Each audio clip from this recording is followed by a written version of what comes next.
Alright, everybody, now today's book is The Art of War by Sun Tzu.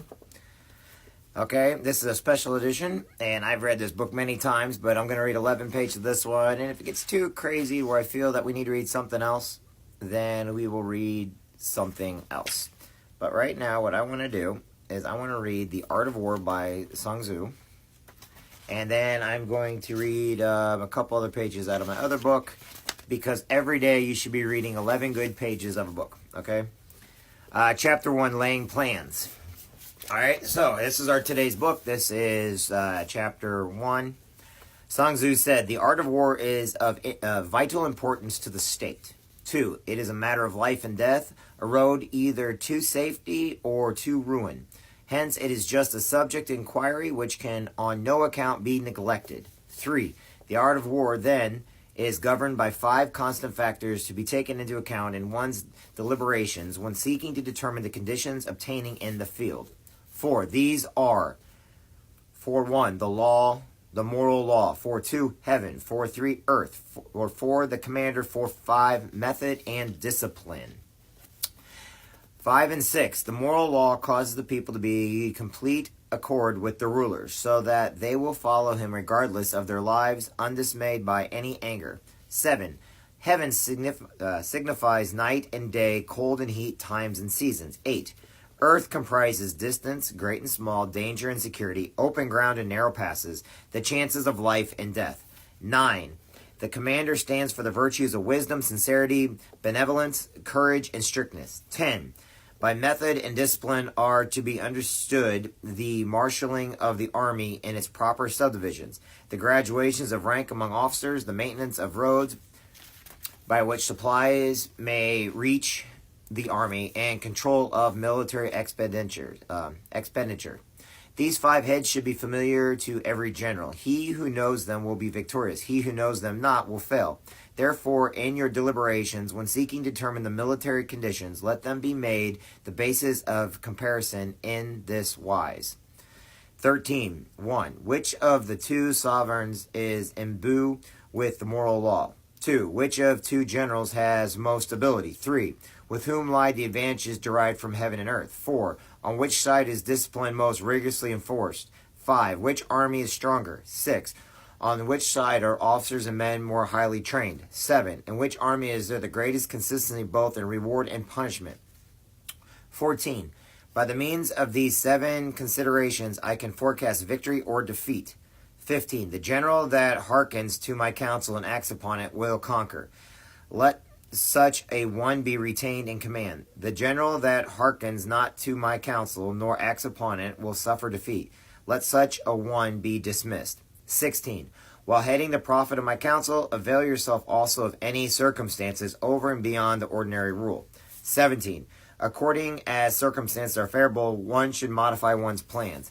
18. All warfare is based on deception. 19. Hence, when able to attack, we must seem unable. When using our forces, we must seem inactive. When we are near, we must make the enemy believe we are far away. When far away, we must make him believe we are near. 20. Hold out baits to entice the enemy. Find disorder and crush him.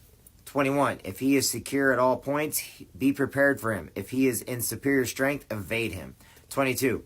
If your opponent is of choleric temper, seek to irate him.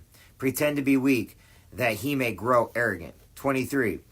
If he is taking his ease, give him no rest. If his forces are united, separate them. 24. Attack him where he is unprepared. Appear where you are not expected. These military devices leading to victory must not be divulged beforehand. 26. Know the general who wins in battle makes many calculations in his temple ere the battle is fought.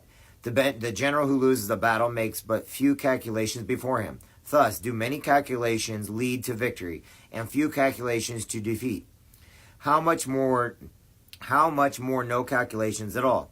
It is by attention to this point that I can foresee who is likely to win or lose. The art of war. Sun Tzu said, 1,000 ounces of silver per day, such is the cost of raising an army of 100,000 men. Chapter 2. Waging war.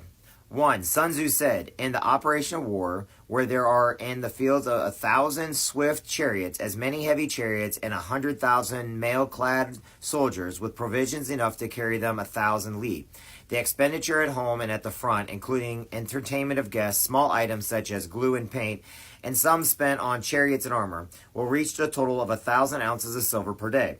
Such is the cost of raising an army of 100,000 men.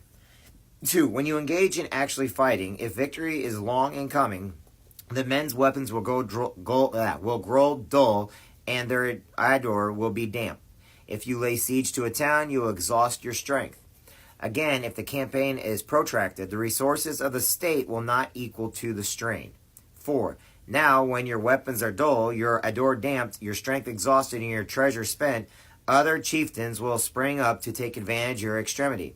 Then no man, however wise, will be able to avert the consequences that must ensue. 5. Thus, though we have heard of stupid haste in war, cleverness has never been seen associated with long delays. 6. There is no instance of a country having benefited for prolonged warfare. 7.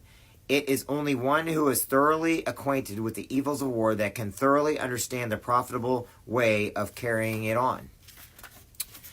8. The skillful soldier does not raise a second levy, neither are his supply wagons loaded more than twice. 9. Bringing war material with you from home, but forged on the enemy. Thus the army will have food enough for its needs. 10. Poverty of the state extinguisher causes an army to maintained by contributors from a distance. Contributing to maintain an army at a distance causes the people to be impoverished. 11. On the other hand, the proximity of an army causes prices to go up, and high prices cause people's substance to be drained away. 12. When their substance is drained away, the peasantry will be afflicted by heavy exactions. 13 and 14. With this loss of substance and exhaustion of strength, the homes of the people will be stripped bare, and 3/10 of their income will be dissipated, while government expenses for broke chariots, worn-out horses, breastplates and helmets, bows and arrows, spears and shields, protective mantles, draught oxen, and heavy wagons will amount to 4/10 of its total revenue. 15. Hence, a wise general makes a point of forging on the enemy. The cartload of an enemy's provisions is equivalent to 20 of one's own, and likewise a single pickle of his provider is equivalent to 20 from one's own store. Wow, that's getting hard to say. 16. Now, in order to kill the enemy, our men must rouse to anger, that there may be advantage from defeating the enemy. They must have their rewards. 17. Therefore, in chariot fighting, when 10 or more chariots have been taken, those should be rewarded who took the first. Our own flags should be substituted for those of the enemy, and the chariots mingled in